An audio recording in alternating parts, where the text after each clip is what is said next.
episode number 2 of the Professional Yappers podcast. I'm one of the contributors and one of your hosts, Davion. Before I send it over to the other two guys and we actually get started, we just want to say a massive thank you to everybody that checked out the first video and podcast. It's been awesome, the support we've seen so far, and we hope that you guys enjoyed it. We hope you guys continue to enjoy it. Remember to like, share, subscribe, listen, get your parents to listen, get your sister, brother, cousin, whoever, because we're making a go out of this and we're having fun. But Ronnie, Raheem, let's go. Yeah, thank you to everyone that showed love and showed support. We posted our first episode on YouTube and it's doing great. Soon we're going to be posting it to Spotify, Apple Music, Instagram, Facebook, MySpace, everywhere you can think of. So be on the lookout for that, but appreciate you guys. Love you guys. Here's episode 2. Yep. Everybody gets a kiss for watching, so it's good. Exactly. These are the vibes. February's around the corner, everybody. Anyways. So we got a couple of things that we want to talk about in today's episode. The most important thing we want to talk about is the AFC and the NFC championship games that happened the other night. We have a few topics to talk about in the NBA. The Royal Rumble for WWE just happened, and we're going to try to slide in some hockey news for all my Canadian fans out there. So let's start with the AFC game. It was Chiefs versus Ravens, and correction, the Ravens versus the Satanists. But keep going. So don't let this jersey confuse you. Because I'm not a Chiefs fan. I'm a Mahomes fan.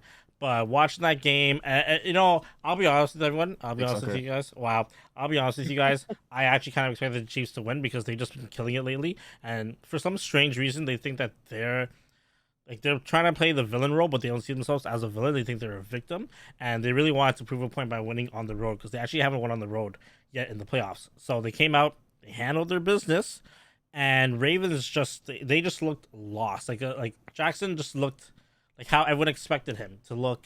And you can't stop such a goated trio as Mahomes and Kelsey, especially on such a big stage like an AFC Championship game. I agree. Shout out to Lamar Jackson, obviously, but he shit his pants. Okay, yeah. He shit his pants. I think we have to edit this part, but fuck Zay Flowers and fuck Odell Beckham Jr. Okay, straight bums. Right? No, like straight bums. Did you guys expect something from OBJ? Like, what did you really expect from him? No, but like I haven't expected anything from OBJ since 2017. Yeah, exactly. Even 2017 is crazy to say. He's getting paid $15 million. Yeah, okay? Of course he is. Don't forget about that crypto though. Because he's getting a little garnishment. Maybe not. That's a bad term. Garnishment. Don't say that. Yeah. That's not what's happening. But he's getting a little something because he was all about that shit. But I feel like he just didn't come prepared for the game at all. You show up in Cromar's cleats.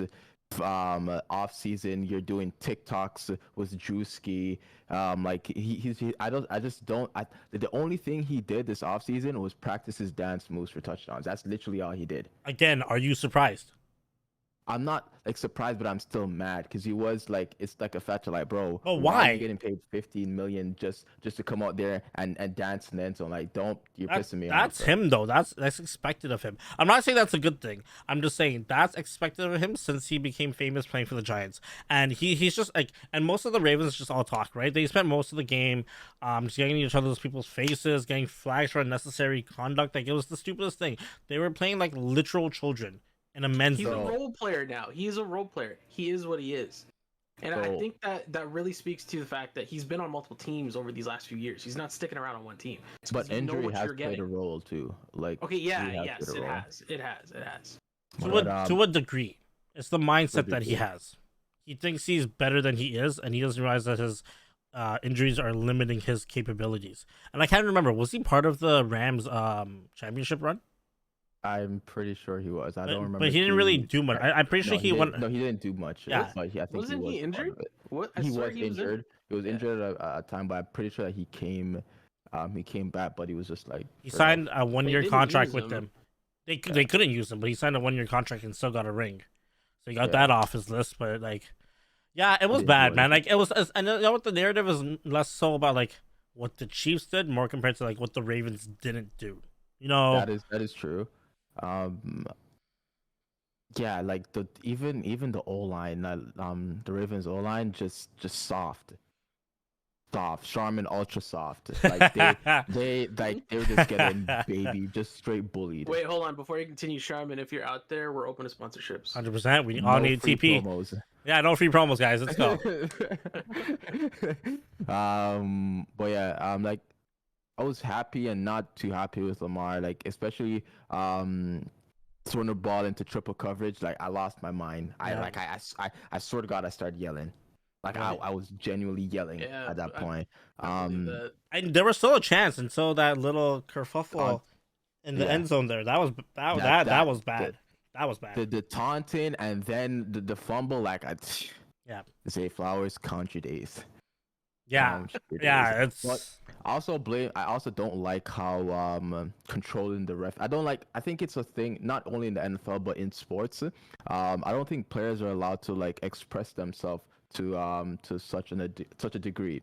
Like yeah, taunting. It's been a part of sports like since day one. Like let's lock it in. If we want to like penalize players, fine them, but Yep. don't mess up our game because you don't want to see that on the field. Like come on. NFL stands for No Fun League. You can't show But- emotions. You can't taunt. You are right that there is a huge disconnect, I think, with the referees overplaying their role when it comes to policing the players on things that aren't about, like, not in the game. Mhm. I see it with umpires in the MLB. They are the softest they've ever been. Like, they can't. If you look at them the wrong way on the wrong day, you're tossed, and that's a $25,000 fine and all this stuff, right? I think there are certain umps, there's certain referees that are overstepping their bounds. Yep. I can't really talk about this week's game. I watched the highlights. I really didn't watch the game, so I can't really talk about that. You guys could probably talk about it a bit more, but that's a thing. That's a thing in modern day sports. Yep. Absolutely. I would also like to point out, and I'm making this comparison mainly because there is no baseball to talk about. The Chiefs are like the Houston Astros. Yeah. It doesn't matter. Yep. It doesn't matter how they get to the postseason. All that matters is they get there and they do what they need to do in the postseason. It happens every year. We've seen it every year with the Houston Astros. No matter who they bring to the playoffs, they have the same core people that come, and it's the same with the Chiefs. They've got that core. That's a really good comparison. Like, actually, that's like a spot-on comparison, unfortunately, because I hate both teams. And I think what makes it better is that the fact that you have Mahomes, who's a generational talent, still with this core pieces, and still one of the best head coaches in the league, and they're just able to continue to strive. And even this year, like, they didn't look that good going into the season this year. No, they did not. They lost Tyreek Hill. We're considered underdogs against the Baltimore Ravens. Can you believe that? I can't believe it, considering you had the MVP and home field advantage, and that it played with their narrative, thinking, "Oh, we're going in as underdogs. Let's prove them wrong," and it helps. And those types of psyche things can help with the football team, especially during playoff season, right? Like, it helps them manage the game and go out there and go like all their hardest. So are you calling Pat a game manager? No, I'm just playing. Oh my God. You know what else I want to say? It's one hell of a script. Hey, yo. It is one hell of a script. I have more to say on the script, but I'm gonna save it for later because it's one of our points we're bringing up. But yes, the script was indeed real. Now, on to NFC. Detroit Lions, bums. Bums. Straight bums. Like, no word of a lie, straight bums. I think I went to bed because I'm like, yo, no way they lose to Brock Purdy. I think the score was like 21-7, and the 49ers, they look defeated. Yeah, it was bad. So I'm like, I exerted all my energy yelling at Lamar Jackson through my TV. I'm gonna take a nap. Okay. I woke up as soon as the game ended, and I got the notification. Brock Purdy to the Super Bowl. I said, what? Fam, I went out to dinner with my partner last night, and I put the game on like any sports. Is that a male or female? Female. And why? And like any sports enthusiast, I had the game on while she was talking, and I'm watching it, and I'm like, and I had the score showing the score. I'm like, wow, Lions are about to choke this game. They really want a rematch of the COVID Bowl, and it's unbelievable that they want this. The script is real. I saw the score. I saw the same score you guys saw. I went and I ripped out my closet. I was rearranging some stuff in my room. I finished. My back was hurting. I finished. I look at my phone. I said, "What happened?" Yeah. And then subsequently, it was true. I thought there was some like overturned thing that I missed. Something happened. Maybe I looked at the wrong week score or something. That was the game. That was the game. So the biggest reason that a lot of people are saying is probably true is there was just a lot of opportunities where they could have kicked a field goal and they chose not to. Whether they went for 2-point conversions or they didn't want the 3 points, they chose not to. They played a little bit too aggressive. And I watched football all my life, and the 49ers are the same team for the past couple of years where they're so strong defensively. Like, offensively, they're good. Actually, they're better now because they have Christian McCaffrey, but they're so strong defensively that why wouldn't you take the guaranteed points? I don't understand why any team, especially Detroit, wouldn't want guaranteed points against the 49ers. So that was their downfall. And that played into the Lions just losing the league completely and just crashing. Like crashing. Bums. Bunch of bums. Like I feel like you know, we could have had Taylor Swift versus Eminem at the Super Bowl, and now we don't even get that anymore. What's going on here? Can't believe you said that. Anyways, moving on. Yeah. Predictions. I don't know why I'm saying predictions. Patrick Mahomes will win the Super Bowl. Yeah. Let's be real. You know, it's one of the rare times where everyone now has become a 49ers fan because we usually hate the 49ers. So now, we want the 49ers to actually win. I think they have a better chance this year than they did in 2020 because in 2020 they didn't have it was very, very different. But now with Brock Purdy going from Mr. Unlikely last pick in the draft to now being a Super Bowl quarterback and potential runner-up for MVP, there's a chance. Hey, they have the best non-quarterback offensive player in McCaffrey. They do. They legit do. And listen, I don't care about no sob story, no brought up story. Don't care. The devil will win Super Bowl. But they're both what you're thinking in your mind. I'm telling you. So here. Maybe this is well, maybe not the tiebreaker. I think the Chiefs are the team to beat until they are beaten. Yeah. That's the way I look at these playoff matchups all the time. You are the number one team until you're not. And again, I have to go back to the Astros. The Astros every year were counted out. Every year there was something. The Yankees are coming. The Yankees are still coming. The Yankees are coming. The Yankees never came. They never beat them. Maybe once. You could talk about the cheating season all you want, whatever. I think the Red Sox beat them and won in 2018. So there you go. You beat them, you get through. Every other year, when Houston makes it to the World Series, they're probably going to win. Yeah. With the Chiefs, the way that I look at it, they make it to the Super Bowl, you have to prove you could beat them. I'm taking them. That's my prediction. I'm going to take them until somebody else proves to me that they can beat them. I just think that the form they're in, the flow that they're in, they're just unbeatable. Well, yeah, that's the other thing too. They got momentum, I think, on the field. Yeah. Right. You're right. Anyways, I'm like dead being ass. real. Is it what? I'm dead ass thinking about getting that jersey for your party. You should. Hey, by the way, absolutely. Full disclosure. Davion bought me this jersey for Christmas. I did. Years ago, by the way. Years ago when people still liked him. So absolutely not. Just saying. But let's move on. So a lot's happened in the NBA as usual. There's a reason why the NBA is probably the most popular league in North America for our age category.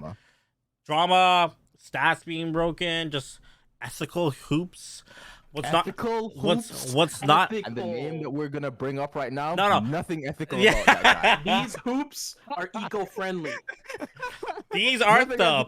Explain to me how you are an MVP, and you're battling against the former MVP, current champ, and yeah, you destroyed him on your home court. But then for some strange reason, every time you go to their home court, which is Denver, you just happen to sit out. You just, I can't play. This man, Joel Embiid, was sat off 15 minutes prior to tip-off, which I'm pretty sure you can't do in the new CBA, the new rules. They're looking at it to find them. By the way, I saw the news today. Yeah, I saw that. I don't know what's gonna happen out of that. I don't know what you can really do, but that's insane that you keep ducking him.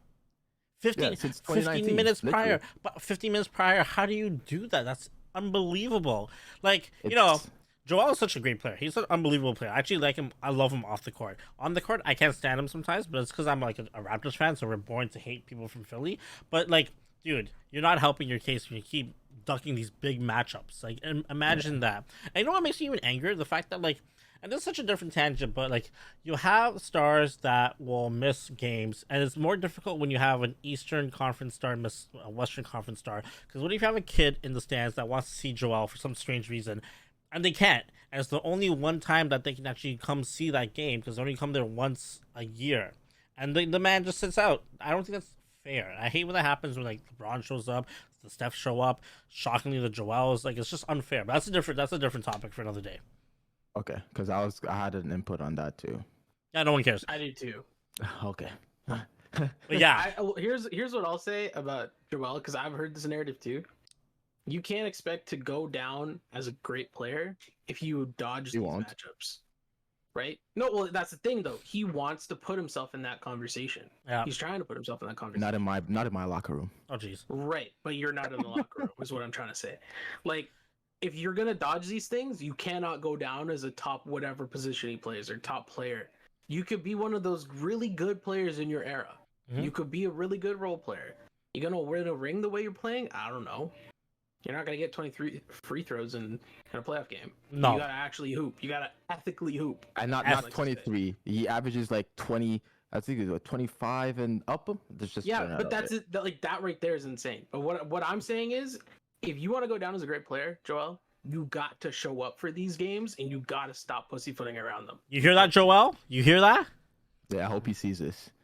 You know, I think he's a few games away from, like, cutting it close from hitting 65 games.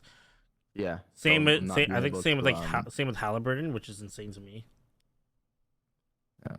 Raheem, tell me about Luka's 73-point game, because I know you were so impressed by it. I know you were so floored by it that we had to, like, stop gaming so you could, like, witness greatness.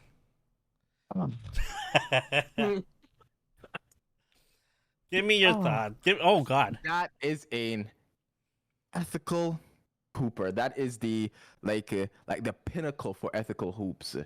Okay, it's KD and Luka making tough shots, hitting tough shots. Just Luka, I love you, man. that he's a hooper. But that was a hard 73. I think. Okay, this is kind of going off topic, but some might say, there wasn't enough defense play, not enough defensive adjustments and stuff like that. But if you watch the game, he hit some nutty shit. So why does that matter though? That there's no defensive adjustments or there wasn't defense played? It's a professional sport. Your goal is to win the game and score buckets. So why should the narrative be against that? Like, I don't get it. Luka did what he had to do. It's not his fault that he was playing a bunch of children at that time, essentially. So when we talk about records being broken, like Wilt's 100-point game, Joel's 70-point game, his 72-point game. Yeah. We like to look at what kind of defense are they playing against. Yeah. They talk about MJ's era. He was playing against plumbers. That's a conversation. That's something that comes up a lot in the Go Talk, Michael.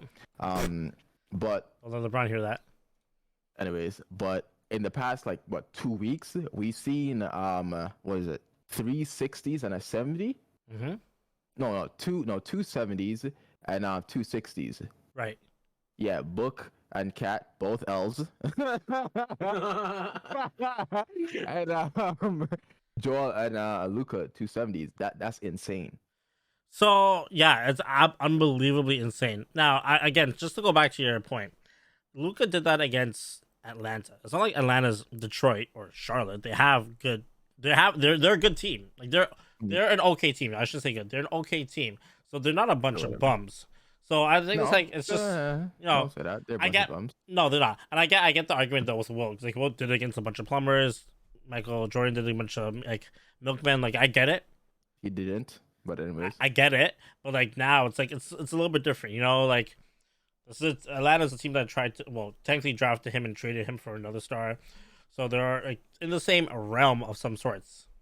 And I'd like to also add that the game has come a far way. like players have drastically improved like offensively. So I feel like it's also hard to say, oh, they didn't have enough defensive adjustments to stop Luka when like how are you supposed to stop that? Good point. Very good point. Like what is game? How are you supposed to stop him shooting a jump over two people after you just double team and they're 6'8" just jumping at him and he still hits it, right? Like I feel like I think you're also bringing up a fact about athletes in general. This generation, like the athlete of today is not the athlete of even 5 years ago. No. They're different, and we are seeing things we've never seen before. Yeah, right. When you're talking about the NBA, we're seeing unprecedented like offensive feats happening that we've never seen even before our lifetime. Yeah. All the new technology we have, the new medicine, rehab, all the knowledge, like they're taking nutrition seriously. So like it's like obviously they're gonna perform extremely well. So I think that also factors in. But if he's on a pace for 70, I need 3 guys running at him. No bullshit. You know what? I don't give a fuck. I find it even more impressive that Luka hit 70 plus considering these two factors. A, your head coach is Jason Kidd. B, your teammate is Tim Hardaway Jr. The fact that you hit 70 with those two, Can we edit this out? But Jason Kidd. Okay. Okay. Mister, put my shoulder into you. His whole game plan is let's give Luka the ball and I'm going to sit back. It's basically like watching Steve Nash coach the Big Three in Brooklyn. He didn't know what the fuck he was doing. No, that's different though. You're right, but it's different though in the sense where like, Steve Nash wasn't even allowed to coach because like he didn't have a voice. There was just too many voices there. Like Kyrie wouldn't let him like do anything. That's a little bit different compared to what Jason Kidd's doing. Jason Kidd's literally he's Darvin Ham but with a better player. Darvin Ham but with a better player. You will not disrespect LeBron James like that. Okay? Come on, let's be real. Let's be real. Let's not disrespect my Pookie. Did you see his performance against Stephen Curry the other day? Yeah, 2 overtimes. Yes, I did see that. Amazing. Great job. Took a lot more time than 48 minutes, though, did it not? Because he was battling another great. Yeah, okay. It still doesn't change my point. Don't talk about Pika Beard like that, brother. But anyways, we can move on from that. Okay, let's move on. Luka's great. And so, speaking of Luka, the All-Star starters for the NBA was just announced the other day. And I think, I don't think there's many surprises, but let me run down the list for you guys. So starting with the East, the captain is Giannis. And then you got Joel Embiid, Jason Tatum, Halliburton, and then to round it off was Lillard. And then with the with the West, the starter, and I think he was like overall top vote getter was LeBron, of course. 20th year being All-Star, amazing. That's good. Oh wait, 20. Yeah, that's 20. It's 20. It's 20 officially. And then KD, Jokic, Luka, of course, and then Canada's own Shai Gilgeous-Alexander. Shout out to that guy. But let me ask you guys. I already know Raheem's answer. But let me ask you guys. Any snubs, any surprises with what was announced? Yes. They all sound like all-stars to me. So, I think Lillard shouldn't be a starter. Okay, yeah. I think Brunson should have been a starter. And I hate the Knicks. Yes. But Brunson should be a starter over Lillard, 100%. 100%. And the thing is, like, the voting goes as fan voting, media voting, and then player votes. So it's all three goes into it as well. So I get a lot of, especially the fans, they look like team success, and it goes into that. And the Bucks are playing well, but technically... But Damian Lillard isn't playing well. Exactly. And technically, the Celtics have the better record. I think Philly is up there as well. So why didn't the Celtics have 2 starters? The Knicks are killing it. And the best player is Jalen Brunson. How does he not get named a starter? And not only is he killing it, but he's putting up very, very, very good numbers. Yeah, agreed. And he plays with Julius Randle. Like we have to take our hats off to that. Who might be an all-star too. That guy's a bum. Yeah. Remember last Don't talk about that guy. That guy's a bum. Remember last year when Randall made the all-star game and Brunson didn't? I didn't forget that. And on the West side, I'm not so sure about KD being a starter. What? Now we're trolling. No, but hear me out. I don't know who I would replace him with. So I guess that's like that's it where it stops right there. I think a lot of the question was they'd rather have seen Steph over Shai. And that's my thing too. I would much rather see Steph over Shea. The records warrant Shea being there because Thunder are playing so well. How do you not have Shea as a starter? All the Canadians voted for Shea over our own Raptor players, 100%.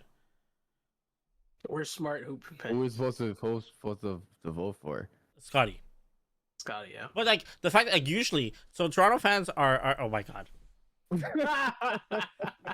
I'm not saying he deserved it or not. So I'm not trying to say, but the thing is, Scotty, you idiots. Hold on, hold on. That's the fucking re-entry, you stupid idiots. Yeah, whatever. The thing about Toronto fans is even when we're not doing well, we have like our voting numbers are so crazy high. Like look at the Jays all the time. Fan voting we do well even when it's not deserved.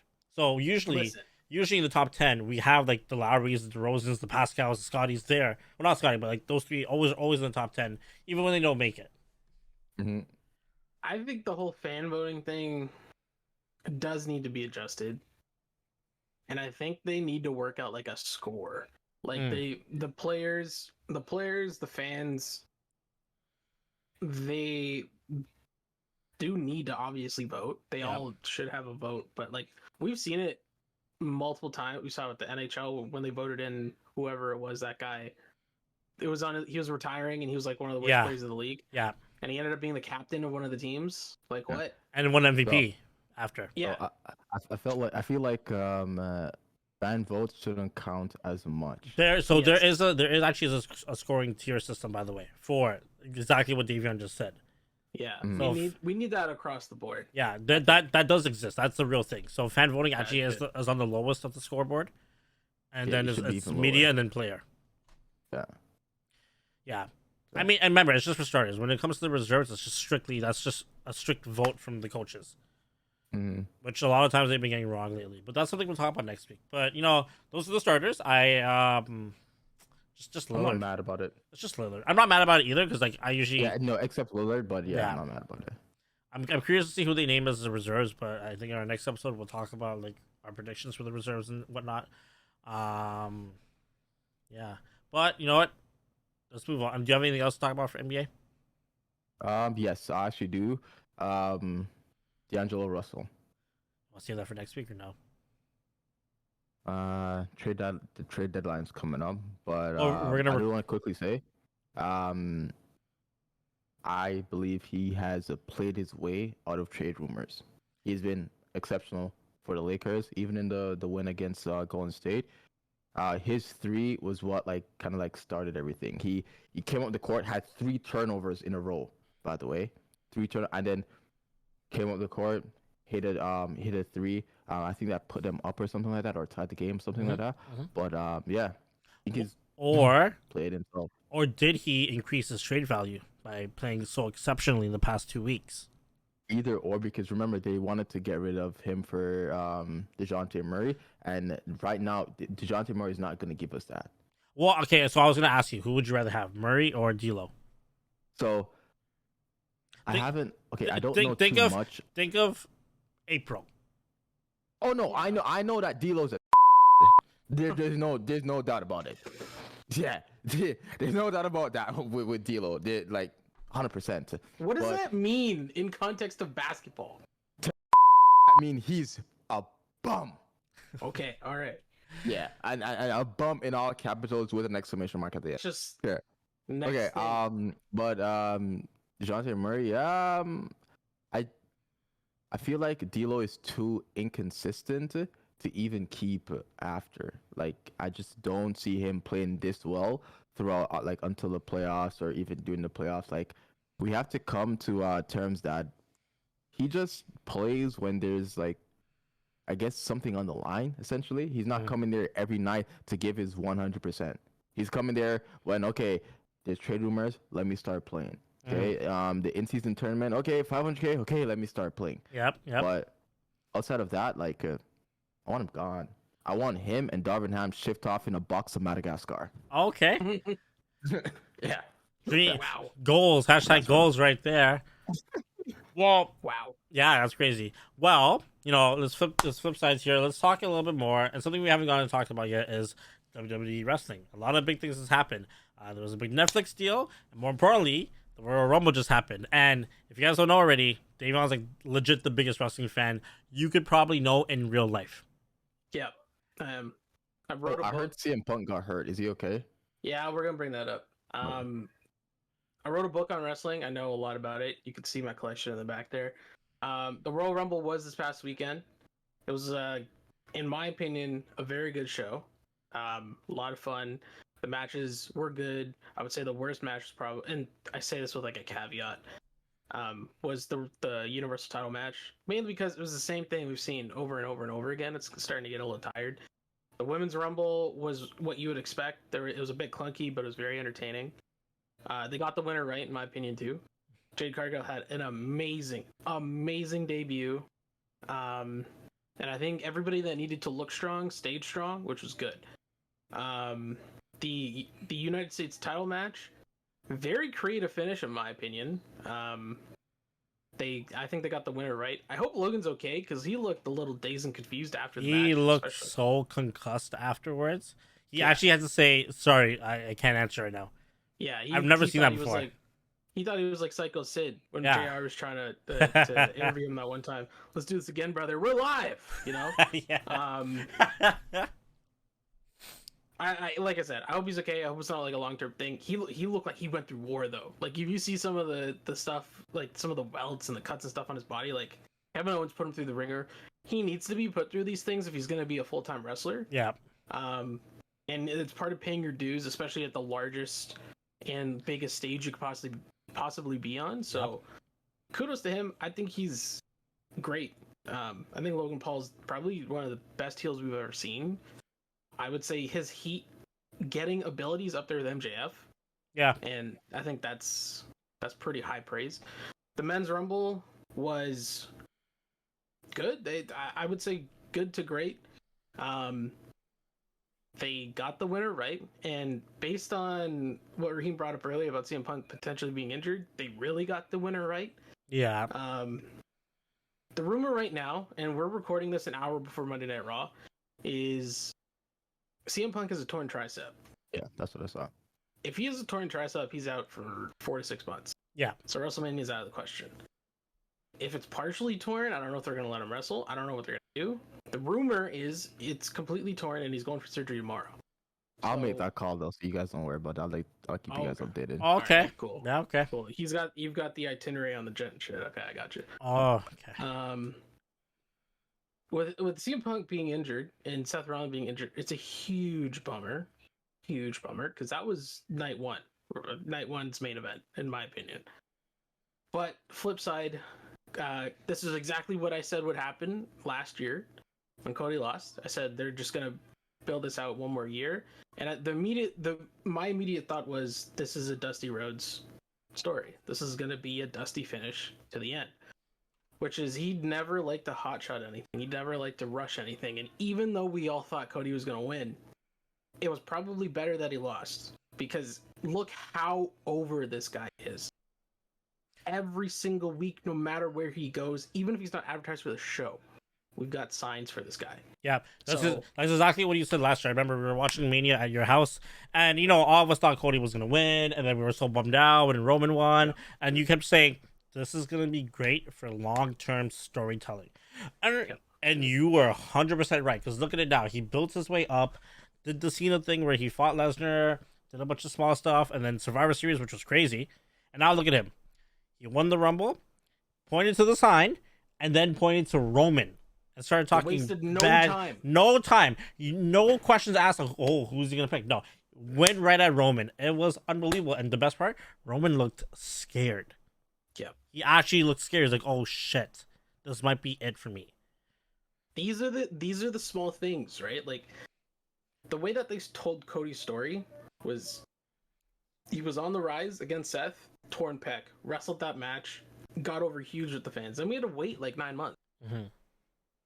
Comes back, he wins the Rumble, he's on an upward trajectory, hits a roadblock like we all would. Nobody gets success like this in their life like this. Nobody. Right. Everybody, when they're trying to grind for something, trying to get something, you're not going to get it handed to you. And that's why I think Cody's story right now is probably one of the best arcs that we're going to see. As long as they nail this finish, and I think they will, because I don't think they're that stupid. I don't see Cody losing again this year. I think the match is going to be longer. I think it's going to be a true one-on-one contest. Yeah. Yep. And I think he's going to win. Yeah. So I agree. The road to WrestleMania has officially started. We're just off the ramp. We are on the highway to WrestleMania. I'm excited as always. We're it's in the big one. We're in the 8th inning. We're in the 8th inning. Yeah. Of Mania, hitting the 9th, and the best part is, the BWO gang is gonna be there in Philly to watch it all go down. I legit might just vlog it all. I mean, yeah, I'm gonna have my phone out the whole time. Yeah, like I might carry like my GoPro and just like vlog it, or maybe just buy like a stand for the phone. Just like I'm gonna do something right for our YouTube, and it's gonna be amazing. I'm so excited. I'm so happy that I chose to become a wrestling fan again, because I was all into the Attitude Era and like barely into the Ruthless Aggression, but then I stopped when Cena became a thing and Edge became a thing. Then came back to it after Kofi Mania, and then really got into it after COVID. And I'm just so happy because like this feels, and they mentioned this in the press conference last night, that this feels like the Attitude Era, but it's also its own era where like true storytelling, big feelings, big artists, big superstars, it just all feels big and grand, and I think now is like the best time. It's such a just a renaissance for like wrestling for all ages, not just the kids, but for the adults, for us older generations. Like my brother even asked me about like wrestling now. He's getting back into it. Shout out to you guys. We will put a beep over that. Shout out to you guys. Make sure you check out our YouTube. We're gonna have an Instagram. We're gonna have a TikTok account. Spotify, Apple Music, everywhere across the world. We're gonna be everywhere. We're gonna be everywhere. So can't miss out on us, guys. Weekly episodes coming out. Appreciate the love and support, and we'll see you guys in the next episode. I've ever seen in my life. Yeah, this dude has a Cody Rhodes jersey on. I remember the day after The Rock came back and said, "Should I sit at the head of the table?" This man starts his podcast with the Cody jersey on, with a mean look on his face, like, "I hate you, Rock. I hate you." Like, I've never seen anybody like that before. Like, that's how much people are getting back into it. WWE's hot. It's a good product. It's a fun product to watch. There's something for everybody. I've been saying that for years. This has just been some of the best storytelling they've ever done. Mm-hmm. The real life stuff going on with TKO is not that great, and we'll eventually cover it, I think, when there's more stuff to talk about. Everybody knows what's going on. It's disgusting. I don't want to put myself in that headspace again. But all I want to say on that is the people that are involved, if there's anybody still in the company, you gotta go. They might not have that choice. Yeah. Whether it's on their own volition or they have to be forced out, you gotta go. Yeah. So yep, absolutely. But on that note, a lot of fun things happening in the world of WWE. A lot of fun things happening in the world of sports. One final thing that we're gonna just quickly talk about is the NHL All-Star Game that's happening in Toronto. And I feel like most of, especially my age, we forgot that the All-Star Game was in Toronto. Like, there's like no coverage, no media hype around it. In fact, it's literally it's this Saturday. Now, I'm gonna be at the game though. So I'm going to experience it. I haven't been to a hockey game in a few years. Last thing I went to was the Winter Classic, but in Toronto, not the one in Detroit, which I did go to that one too. But I'm going to go to the game, and I'll let you guys know next week in our next episode just the experience it was. Last time I was at a game, it wasn't really like youth friendly. It was kind of boring. But we'll see what happens this time around. Hockey is that NFL game, you can keep it to yourself. No, I'll share it with you guys. I know you guys want. I know you guys really. I'll share. I'll take photos and like stuff like that. Yeah, just keep them in your phone. I'm good. I mean, we obviously know we live close to Toronto. There's a huge audience here for hockey, but I think they've done a terrible job with the casuals. I would have been a casual fan. There were times I would actually watch games in a row, and I haven't watched a single game this season. And it's mainly because I know what to expect from this team that I've watched my whole life. They've never won in my lifetime or my brother's. Hell, I don't even think they've won in the lifetime of my dad. Last time they won was 67, so yeah. Okay, my dad was 6 years old. Yeah. So on an island. He has no clue what hockey is. So yeah, I know what to expect from the Leafs. And hey, it's cool to have the All-Star game here. I saw some of the stuff they're doing, and some of the stuff is really cool. I think this is me as a designer. The branding's weird because it looks like a Tim Hortons collaboration. That's just me though, but it is what it is. I hope you have fun. I hope it's a good game. I hope it's entertaining. God, I hope so too, because I'm paying a lot of money for this ticket. And I hope you keep it to yourself. Okay. All right, take us away, Raheem. All right. Next week, or next episode's this week, right? It's very soon. It's very soon. Our next episode, we're gonna be talking about the trade deadline in the NBA. Gonna be interesting. Hopefully we record. Well, we have the Super Bowl coming up in a few weeks. That's also cool. We do not care about the NHL. Respectfully, actually, not respectfully, disrespectfully, don't care. You know, first episode when they get to the playoff hockey is cool. Yeah, so I'm gonna wear my Leafs jersey for the next episode. Don't worry, fans. Anyways, don't worry. I'll wear. Yeah. So if you guys haven't already, drop a like, subscribe to the podcast. We're gonna be posting on Apple Music and Spotify really soon. And before we do end off,